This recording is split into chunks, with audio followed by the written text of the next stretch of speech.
আসসালামু আলাইকুম। রমজানের প্রথম তারাবির তেলাওয়াত আমাদের জন্য কি অসাধারণ হেদায়েত নিয়ে আসে, তাই না?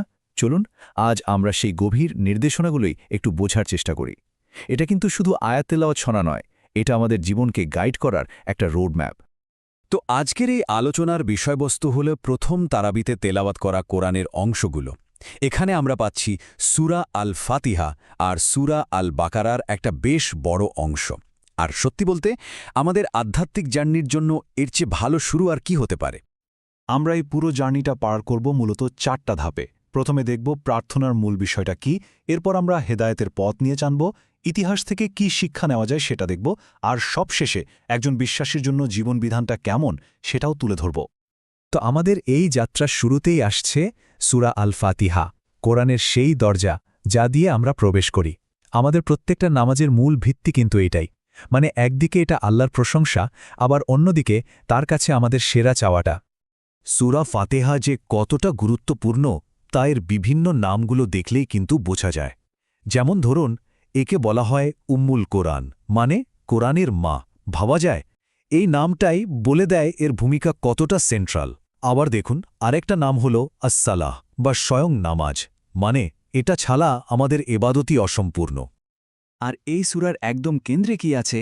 আছে আল্লাহর কাছে হেদায়েতের জন্য আমাদের সবচেয়ে আন্তরিক আরতি, এহদিনা সিরাতাল মুস্তাকিম, আমাদেরকে সরল পথ দেখাও। ছোট্ট একটা বাক্য, কিন্তু এর মধ্যে কিন্তু লুকিয়ে আছে আমাদের পুরো জীবনের আসল উদ্দেশ্য। আচ্ছা, সূরা আল ফাতিহায় তো আমরা সেই সরল পথের জন্য দোয়া করলাম, তাই না? ঠিক এরপরই সূরা আল বাকারা শুরু হচ্ছে যেন সেই দোয়ারই জবাব হিসাবে। আল্লাহ এখানে একদম পরিষ্কার করে দিচ্ছেন যে এই কোরআন হল মুত্তাকিদের জন্য গাইডেন্স, মানে তাদের জন্য যারা আল্লাহকে ভয় করে চলে আর নিজেদের জীবনটাকে সেই অনুযায়ী গুছিয়ে নিতে চায়। এখন প্রশ্ন আসে যে এই হেদায়েতটা কারা পায় আর কারা বঞ্চিত হয়। সূরা বাকারার শুরুতেই কিন্তু আল্লাহ মানুষকে তাদের প্রতিক্রিয়ার উপর ভিত্তি করে 3টে দলে ভাগ করে দিয়েছেন। এই 3টা দল কারা? দেখুন, একদিকে আছেন মুমিন বা বিশ্বাসীরা, যারা না দেখেও বিশ্বাস স্থাপন করে আর তারাই সফল। আরেকদিকে আছে কাফির বা অবিশ্বাসীরা, যারা জেনে বুঝে সত্যকে অস্বীকার করে। আর তৃতীয় সবচেয়ে জটিল দলটা হলো মুনাফিক বা ভণ্ডরা, যারা মুখে তো ঈমানের কথা বলে কিন্তু তাদের অন্তরে থাকে অবিশ্বাস। আর যারা এই বইটার ডিভাইন অরিজিন নিয়ে, মানে এটা যে আল্লাহর পক্ষ থেকে এসেছে তা নিয়ে সন্দেহ করে, তাদের জন্য কিন্তু একটা বিরাট চ্যালেঞ্জও ছুড়ে দেওয়া হয়েছে। বলা হয়েছে, পারলে এর মতো একটা সূরা অন্তত বানিয়ে দেখাও। এই চ্যালেঞ্জটাই তো এর সবচেয়ে বড় প্রমাণ, তাই না? এরপর তেলাওয়াতের একটা বেশ বড় অংশ জুড়ে আলোচনা করা হয়েছে ইতিহাস নিয়ে, আর এখানে ফোকাস করা হয়েছে বনি ইসরায়েলের কাহিনীর ওপর। সূরা বাকারার বিরাট একটা জায়গা জুড়ে তাদের কথা বলা হয়েছে, কারণ তাদের ইতিহাসটা বিশ্বাস আর অবাধ্যতার এক জীবন্ত উদাহরণ। বনি ইসরায়েলের ইতিহাসটা যদি আমরা দেখি, এটা আসলে একটা আপস অ্যান্ড ডাউনসের গল্প। আল্লাহ তাদের ওপর অগণিত নিয়ামত বর্ষণ করেছিলেন, কিন্তু তারা কি করল? বারবার অবাধ্য হল, চুক্তি ভাঙল। আর তাদের এই পুরো জার্নিটার মধ্যে কিন্তু আমাদের জন্য রয়েছে অনেক বড় শিক্ষা। তবে সবচেয়ে গুরুত্বপূর্ণ বিষয়টা হলো, এই যে ইতিহাস, এটা শুধু অতীতের কোনো গল্প নয়, এটা আসলে একটা আয়নার মতো, যে আয়নায় প্রত্যেক জাতি নিজেদের দেখতে পারে। এটা আমাদের শেখায় যে আল্লাহর নিয়ামত পেয়ে যদি আমরা শুকরিয়া না করি, তাহলে তার ফল কি হতে পারে। এই ঘটনাগুলো আমাদের নিজেদের কাজের দিকে ফিরে তাকাতে বাধ্য করে। তো ইতিহাস থেকে এই শিক্ষাগুলো নেওয়ার পর কোরআন আমাদের নিয়ে আসে একদম প্র্যাকটিক্যাল জীবনে, মানে একজন বিশ্বাসী তার জীবনটাকে কিভাবে চালাবে তার জন্য কিছু বেসিক আইনকানুন আর নিয়ম বাতলে দেওয়া হয়েছে।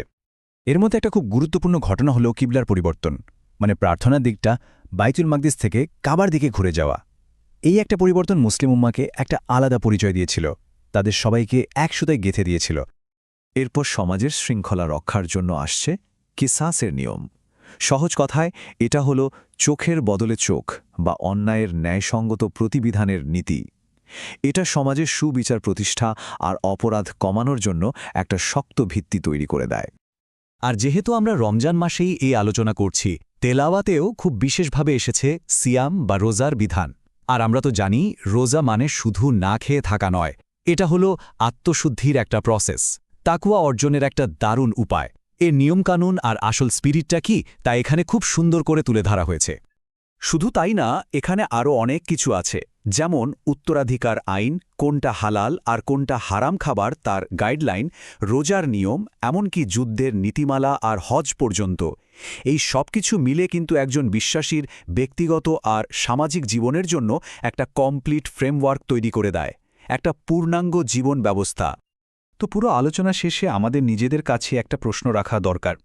কোরআনের এই যে ফাউন্ডেশনাল শিক্ষাগুলো আমরা জানলাম, এগুলোকে কাজে লাগিয়ে কিভাবে আমাদের এই রমজানকে আমরা আরও বেশি মিনিংফুল, আরও গভীর করে তুলতে পারি। কোরআনের এই গভীর যাত্রায় আমাদের সাথে থাকার জন্য অনেক ধন্যবাদ। আশা করি আজকের আলোচনা আমাদের সবার মনে নতুন করে ভাবনার খোরাক যোগাবে। ইনশাআল্লাহ আবার কথা হবে।